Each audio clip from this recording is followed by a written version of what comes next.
नमस्कार विद्यार्थियों। इससे पहले वाले वीडियो में हमने भारतीय संविधान की प्रस्तावना को समझा है और कोशिश की है कि संविधान की प्रस्तावना से संविधान की विशेषताएं देखी जाए। और हम जानते हैं कि भारतीय संविधान की प्रस्तावना संविधान का भाग नहीं है, लेकिन संविधान की आत्मा है। और हमने संविधान की प्रस्तावना के अंतर्गत हम संपूर्ण प्रभुत्व संपन्न, समाजवादी, पंथनिरपेक्ष, लोकतांत्रिक, गणराज्य आदि शब्दों या विशेषताओं को देख चुके हैं। आज के इस वीडियो में हमारे संविधान की प्रस्तावना की आगामी विशेषताओं का हम अध्ययन करेंगे, जिनमें प्रमुख हैं सामाजिक, आर्थिक और राजनीतिक न्याय। विद्यार्थियों, संविधान की प्रस्तावना में 3 प्रकार के न्याय का प्रावधान है। यह प्रश्न यूपीएससी, आरपीएससी की विभिन्न परीक्षाओं में आ चुका है और बार बार पूछा जाता है कि भारतीय संविधान की प्रस्तावना में कितने प्रकार के न्याय का प्रावधान है। तो इसका उत्तर हुआ, संविधान की प्रस्तावना में 3 प्रकार के न्याय का प्रावधान है: सामाजिक, आर्थिक और राजनीतिक न्याय। यहाँ सामाजिक न्याय का अर्थ है उच्च और निम्न जाति के आधार पर भेदभाव नहीं किया जाए। व्यक्ति को व्यक्ति की दृष्टि से देखा जाए, जाति की दृष्टि से देखा नहीं जाए और उसे अपने व्यक्तित्व के विकास के लिए ज़्यादा से ज़्यादा अवसर दिए जाए। आर्थिक न्याय का अर्थ है उत्पादन और वितरण के साधन किसी व्यक्ति विशेष के नियंत्रण में नहीं हो, किसी संस्था के नियंत्रण में नहीं हो, अपितु समाज के नियंत्रण में हो। समाज ही उन संसाधनों का वितरण करे ताकि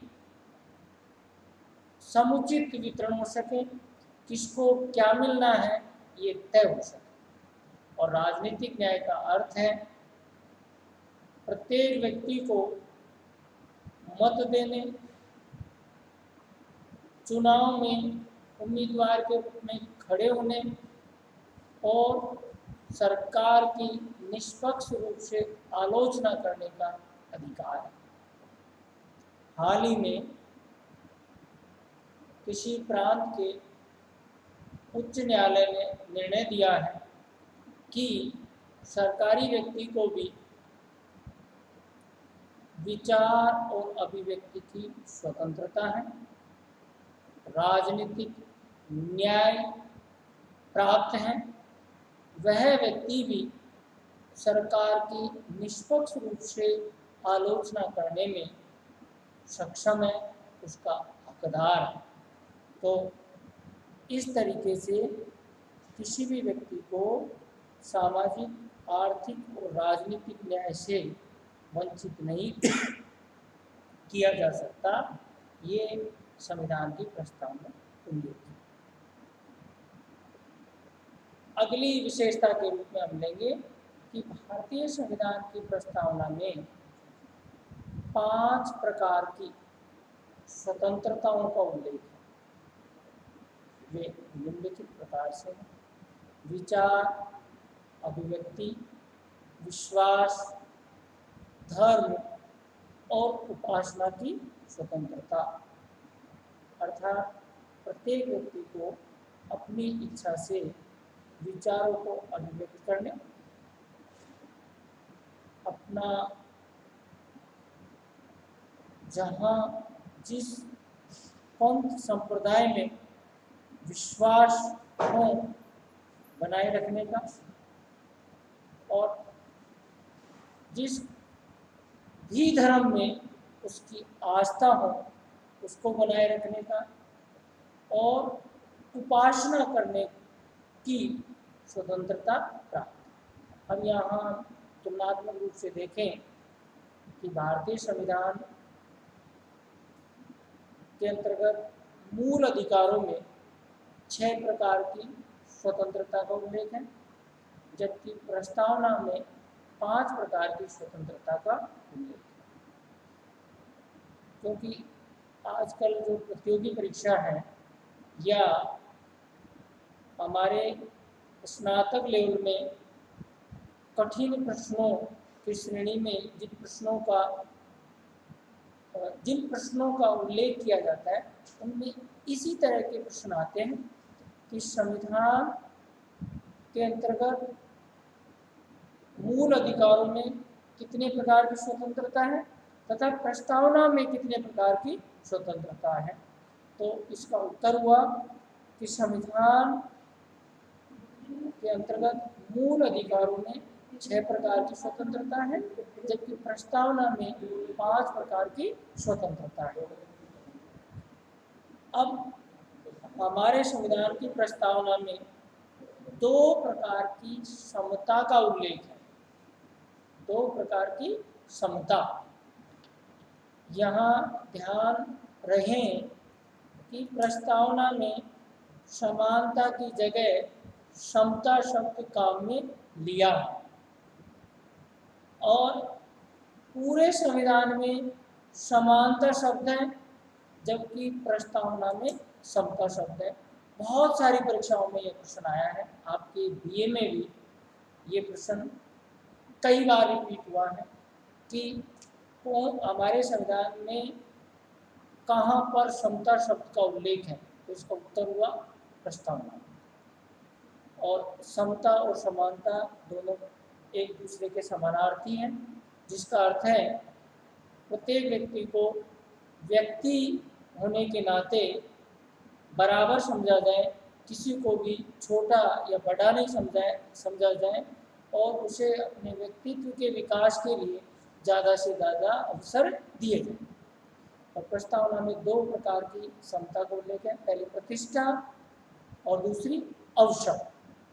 तो प्रतिष्ठा का अर्थ है कि व्यक्ति जन्म से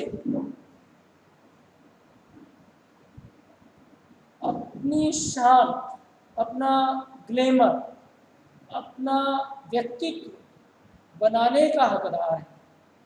उसे कोई भी दूसरे व्यक्ति या दूसरी संस्था या राज्य इस हक से वंचित नहीं कर सकता। और अवसर की समानता का अर्थ है एक सकारात्मक समता, क्योंकि बंद कमरे में किसी व्यक्ति को रखना सकारात्मक समानता या समता नहीं हो सकती। उसे कह दिया जाए कि आप समान हैं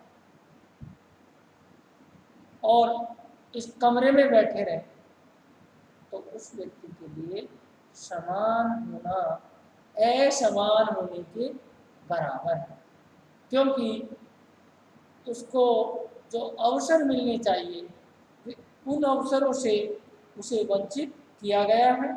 अतः समता का अर्थ अधिक से अधिक अवसर देना है, न कि बंद कमरे में रखना। और एक यूपीएससी वाला प्रश्न आप सभी विद्यार्थियों को मैं बता देना चाहता हूँ, जो इस प्रकार से है। व्यक्ति होता है जन्म से क स्वतंत्र, ख समान, ग गरिमा से युक्त, घ प्रतिष्ठा से युक्त। तो इसमें 3 ऑप्शन, 3 विकल्प सही हैं और 1 विकल्प गलत है। 3 सही है कि व्यक्ति जन्म से स्वतंत्र होता है, प्रतिष्ठा से युक्त होता है, गरिमा से युक्त होता है, लेकिन समान नहीं होता। अर्थात समानता प्राकृतिक नहीं होती। व्यक्ति में प्रकृति से ही असमानता होती है, इसी को प्राकृतिक असमानता कहा जाता है। लेकिन इस प्राकृतिक असमानता को स्वीकार करते हुए भी हम स्त्री और पुरुष, गोरे और काले के बीच इस आधार पर भेदभाव नहीं करें कि वह लिंग या रंग से अलग प्रकार का है, क्योंकि हमें उसे केवल व्यक्ति के रूप में देखना है। धर्म, मूलवत, जाति, लिंग या जन्म स्थान के आधार पर नहीं देखना है। तो व्यक्ति को व्यक्ति के रूप में देखना ही समानता है और उसे ज़्यादा से ज़्यादा अवसर देना सकारात्मक समानता है। हमारे संविधान की प्रस्तावना में और महत्वपूर्ण शब्दों के अंतर्गत देश की एकता और अखंडता को सुनिश्चित करने वाली बंधुता शब्द है। अर्थात हमारे देश को आंतरिक और बाह्य दोनों क्षेत्रों में संप्रभु माना गया है। हमारा देश अपने देश के अंतर्गत और देश के बाहरी क्षेत्र में निर्णय लेने में सक्षम है, इसको संप्रभुता कहा जाता है। और इस संप्रभुता को बिल्कुल एक या अखंड माना है, इसका विभाजन नहीं किया जा सकता।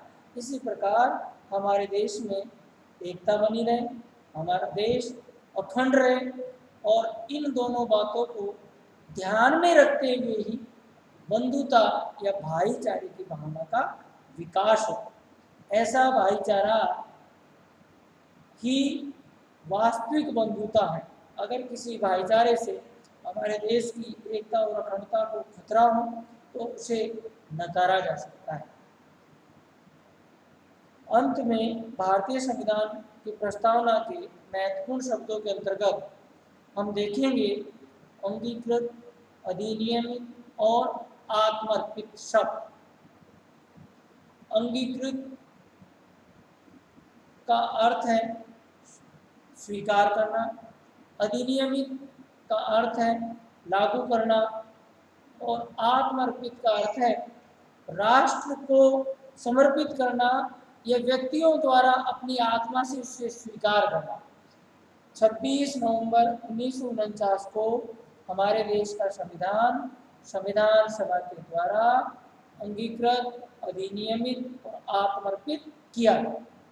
अब यहाँ भी एक प्रश्न खड़ा होता है, एक प्रश्न सामने आता है कि भारतीय संविधान कौन सी तिथि को लागू हुआ?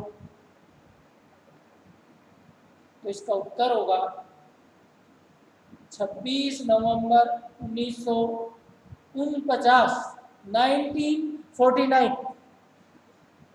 यह प्रश्न बहुत सारी प्रतियोगी परीक्षाओं में आया हुआ है। बहुत सारे विद्यार्थी इसका गलत उत्तर देते हैं, जो मैं क्लियर कर देना चाहता हूँ कि यदि प्रश्न आए भारतीय संविधान किस तिथि को लागू हुआ, तो इसका उत्तर होगा 26 नवंबर 1949, 1949। दूसरा प्रश्न है भारतीय संविधान कौन सी तिथि को अंगीकृत, अधिनियमित और आत्मर्पित किया गया? इसका उत्तर है 26 नवंबर 1949। अर्थात दोनों प्रश्नों का एक उत्तर। फिर एक और प्रश्न निकल कर आता है कि भारतीय संविधान पूर्ण रूप से कब लागू हुआ? तो इसका उत्तर है 26 जनवरी 1950। अब हम फिर से एक बार रिपीट कर लेते हैं कि भारतीय संविधान की प्रस्तावना में हमने